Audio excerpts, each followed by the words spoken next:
So ayon nga po sa report mga boss ng The Ring Magazine, pinaplano pong bumiyahe ni former pound for pound king Terence Bud Crawford sa bansang Sydney, Australia sa susunod daw na linggo upang mapanood nito mismo sa harapan ng ring ang laban nila Errol Spence Jr. at Tim Tszyu.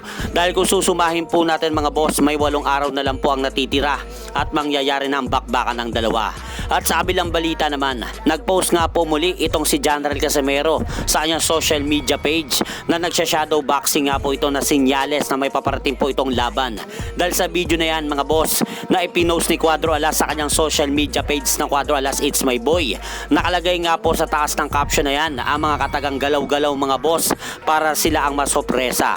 So dahil po sa sinabi na yan mga boss ni General Casimero, lalo lang po nitong pinapatunayan na may bigatin po itong paparating na laban. Kaya maghintay na lang po tayo ng anunsyo ng kapo ni Cuadro Alas kung sino ang tinutukoy nitong makakalaban. At sa iba pa pong balita mga boss, mukhang may seryosong problema nga po ang kampo nila Jermell Charlo at Stephen Colboy Fulton.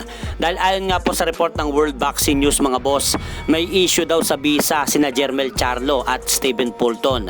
Kaya na-stranded po daw sila sa Amerika at hindi pa makakabiyahe papuntang Australia. Dahil kung matatandaan nyo po, magiging undercard nga po silang dalawa sa magaganap na Errol Spence Jr. versus Tim Tszyu ngayong darating na July 25. Kaya ang malaking problema po yan kapag hindi naasikaso ng kampo nila Jermell Charlo at Stephen Fulton ang kanilang mga visa dahil paniguradong hindi po sila makakabiyahe papuntang Australia.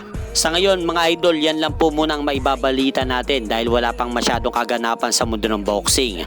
At huwag nyo rin po kalimutan syempre, pakisuportahan nyo naman po muna ang ating munting channel. Maraming salamat po.